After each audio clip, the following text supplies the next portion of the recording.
Hey, what's up? Andrew Kramer here for VideoCopilot.net, and welcome to another very exciting tutorial.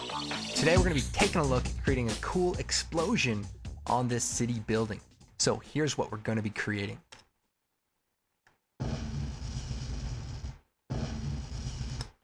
So pretty cool. We have this fire coming out. We have this lighting in our scene, glass pieces falling on the ground, and smoke. So we're going to recreate this using a bunch of elements from Action Essentials 2. So first thing we're going to do is come down, take our city footage, drop it into a new comp, and we're going to go and get started. I've imported some select clips from the Action Essentials 2 collection, and I'm going to go down to this fireball side number 6, and we're going to bring that out. And I'm using the 720p version here, and it's just a regular fireball shooting off from one side. We're going to flip it, and then we're going to scale it down and fit it right into this area. Now, one of the main things we're going to be using throughout this tutorial is a matte, an obscure matte. So we're going to create a new solid, and we'll call it matte, make comp size, and choose OK. We'll go and shut the eye off. We're going to take the pen tool, and we can shut the eye off on that fire too. Now we want the fire to come out of this area right underneath this parking garage. So we're going to draw a shape right around this, high enough so that our fire won't get cut off. And then we can turn our fireball back on. And if we toggle our switches, we'll see the track matte, and we'll set it to alpha inverted. So now our fire gets obscured and will look a little bit more like it's coming from underneath this area. So scale it down even more here. Check it out.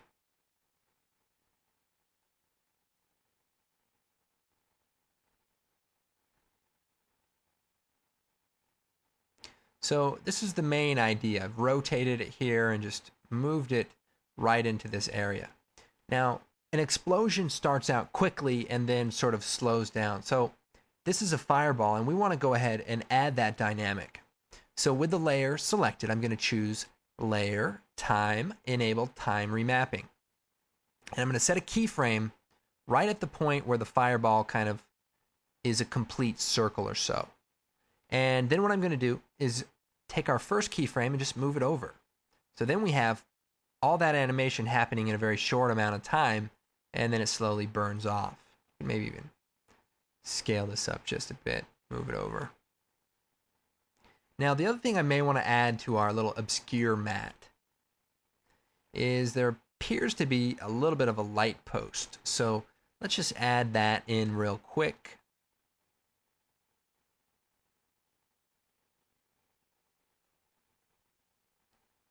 Shut that off, turn our fire back on, and move that to the ground even. So now we just have a little bit of something in front of our fire, which is kind of a cool effect. Gives us a little bit of depth as to where that fire is actually coming from. Now, this is the first part of many layers that we're going to incorporate. The other layer is going to be some debris that's going to fall onto the street. So we'll go ahead, come up here to the debris. We have bouncing debris, double click on that, and it's basically some 3D rendering of some particles bouncing and hitting the ground. Now, 3D rendering was a more practical way to get this effect with transparency and everything.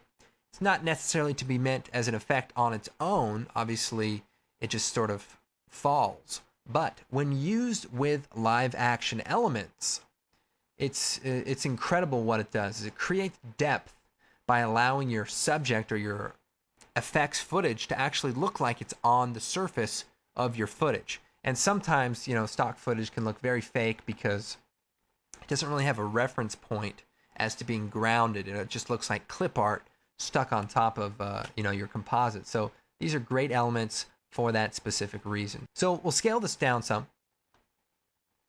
And I've rotated it here slightly and put it on the street. Now, obviously, we need to time this, so we'll move it over, back it up,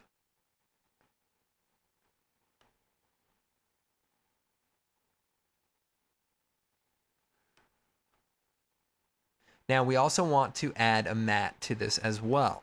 We're going to use the same matte, except we need to duplicate it, put it above the bouncing debris, and set it to alpha inverted so that that debris is going to be right there. Now the other thing we can do is basically shut it off so that we don't see the debris until it's being flung out. And you can do that a couple of ways. We could set a quick keyframe and, back it up so that we don't quite see it, and then it sort of flings onto the surface. You could fade it in. There's a couple of different ways that you could achieve this, but the idea is to simply make it so that it blends with the entire shot. Now I've also had this glass element, fallen glass number 8, which works very similarly. And you can take this element and lay it onto the shot and create, some multiple surfaces breaking up, but I'll go ahead and skip that step for now, but it works pretty much the same as the bouncing debris. Now, one of the most important and one of my favorite elements is the dust element. So here we have dust wave number 7, and it's a perfect little dust element that shoots out and kind of dissipates. So we're going to take that element and we're going to put it below the fire, but above the bouncing debris, and we'll scale it down here.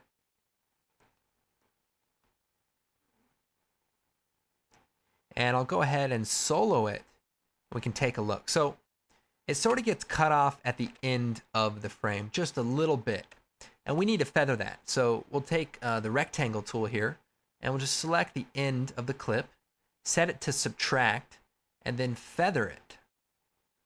And that way we won't actually see a harsh edge, but rather just a little bit of fading out. And then we're also going to take the pen tool and make a little bit of a mask around the very bottom edge. And this is going to do the same thing. We don't want that harsh edge. We want it to blend with the street. So we'll subtract it, and again, we'll feather it a bit. And not too much, because we want to have sort of a hard edge. And then we'll unsolo it, scale it down some more. We can hide the masks just for a moment. And we'll rotate it also. Now, we need to take this and line it up. So we'll move it over a bit. And look at that, it just kind of shoots right out. We can also add a matte to it as well. Just duplicate it, alpha inverted, so that it looks like it's coming from behind that stuff, just like the other clips. We can even move it back there more. Now, the other thing we can do is color correct it, and we should do this with all of our elements. So I'm going to choose color correction, curves, and maybe, add a tint effect as well. That allows to blend it. The other thing you can do is go to the alpha channel and turn that up a bit, and that'll boost the alpha of the element. Now, I don't want to do it too much, but it's a good way to just give your clip a little bit more life, a little bit more depth. Bam. So that explosion is so fast, and it just blows the dust off of the surface, and very cool. We might even take that fireball and scale it up just a little bit more. Now we might also want to add a little bit of a mask to the fire just at the bottom here, and set that to subtract and feather it a little bit, just so that we don't have any kind of hard edges. We really want this to blend with everything that's happening here. And also our debris element looks a little dark, so we can take that element and maybe add some color correction. Just kind of try to match the contrast. Give it maybe a little bit of cooler color there. Yeah. So that looks pretty good. Okay. Now, the other thing we need to do is add like a nice glow effect. And we're going to do that by creating a new adjustment layer. And then we're going to take the ellipse tool, and we're going to draw a circle right around the fire. And we're going to add stylize glow. And move this up just a bit. We're going to change the glow color to AB color. And that way we can set our own color here. We'll set it to like orange. and red. Then we can turn the radius up, maybe the radius of our little box, and also feather out our mask so that it really blends. And we can go right here, turn up the intensity, really create, this cool effect.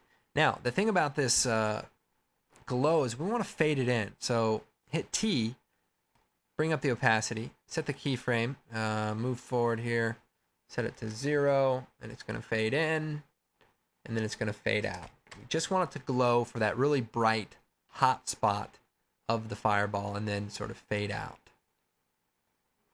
Now there's a couple other elements that we want to add. We have some fire, and we also have a smoke element. First, we have this large fire element. I'm going to bring that out, and we'll scale it down. And this is just this big fire element. We'll put it right below the fireball. And we'll zoom in here. We'll scale it down so it fits in this window. We'll duplicate another mat, put it above the fire, and again, alpha inverted so that it hides behind all that stuff. And then we'll solo the fire and the background. And we can work on this element by itself.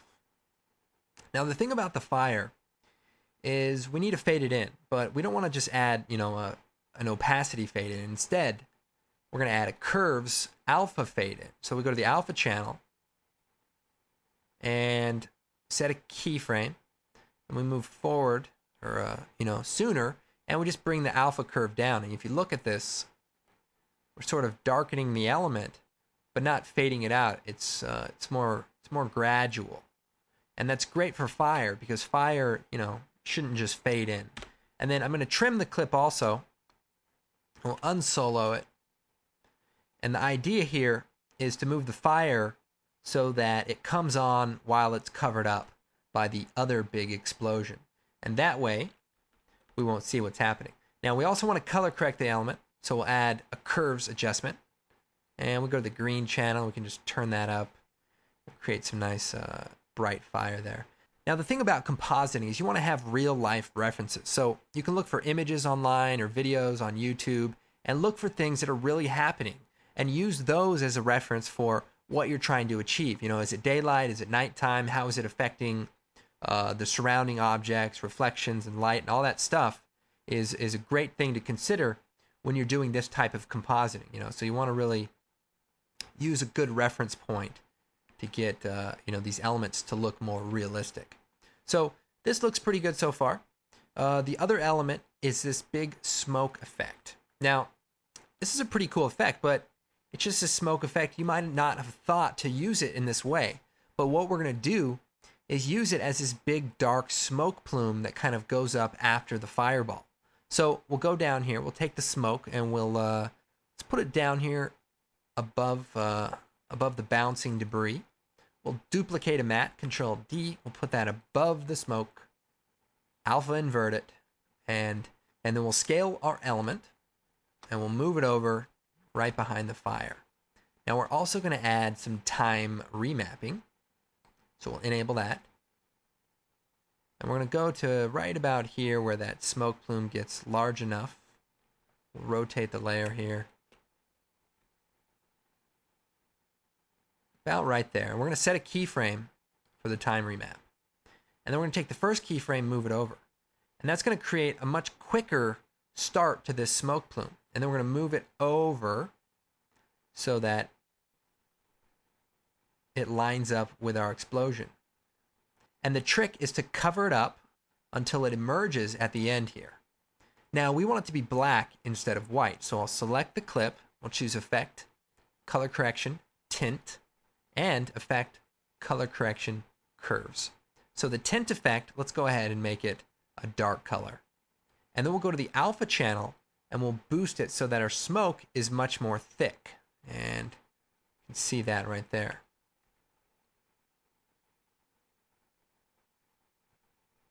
And finally, this is just a little finishing touch for the elements, we have dust falling.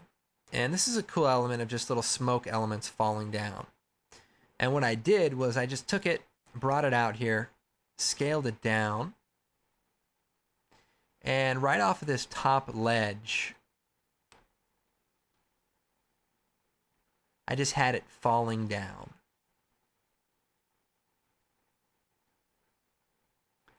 So we'll take the pen tool and we'll draw a shape around the part we want to keep. And we'll adjust it so that it looks like maybe it's just coming off of this ledge.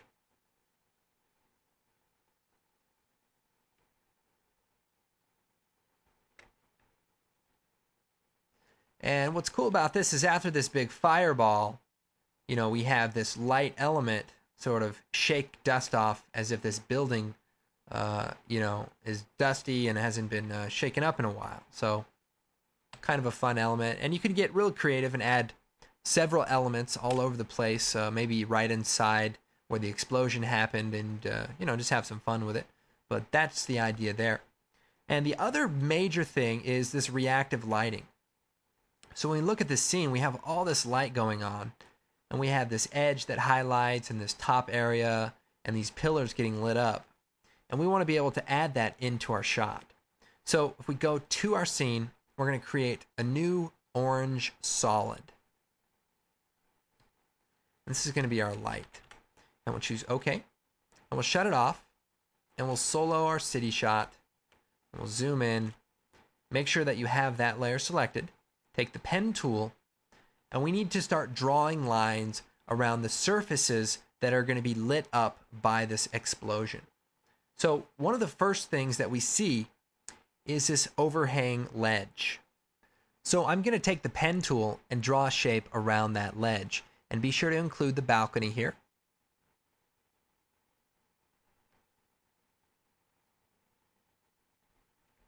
And you just want to make sure you select the area that's right around where this is going to happen.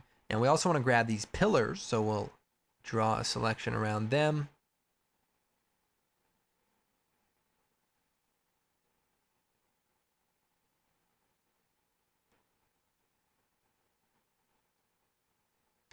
And we also want to have a nice edge of this balcony kind of cover. And this is going to be a very refined mask. So we'll just make some adjustments here. I mean, this is a very subtle selection, but if you look at the example, you can see it makes a huge difference. And, you know, that's what we're going for. So that looks pretty good. And any other things that you see, go ahead and select them. It's going to really add. So go down here, we'll unsolo the layer, and we'll turn our orange back on. Now we want this to be right above the raw footage. We can solo it. Now I'm going to change the transfer mode to classic color dodge. And we're going to lower the opacity. So that creates a nice light up effect. Okay, this looks pretty good, but I want to add a little bit of light fall off. So I'm going to select the layer, take the ellipse tool, and draw a shape right about where the explosion would be coming from. And then we're going to change that to subtract and invert. So that's adding back in the area. And then we feather that mask and maybe expand it. Expand it right here. So that creates really nice fall off, so that it's not just, you know, sharp edges. It's you know, nice blending and all that. So we want to make sure that we match the opacity of our glow with the opacity of our light. So we can, you know, just line this up. We could link them together, or we could just do it ourselves really quick, fade it in, and then fade it out. So that we've got that. I might even turn it up some. And even offset it some.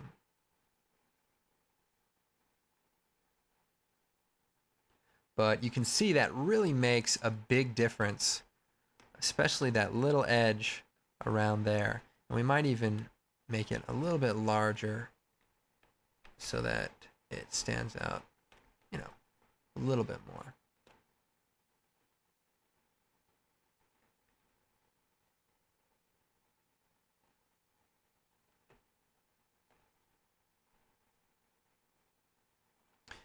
All right, this looks pretty good. And we do have a great tutorial at videocopilot.net for adding some earthquake camera shake, so I won't bore you with that. But you can really see how all these elements together can create some very unique and some very cool effects. So I hope you guys found this tutorial useful. My name is Andrew Kramer, and we'll see you next time.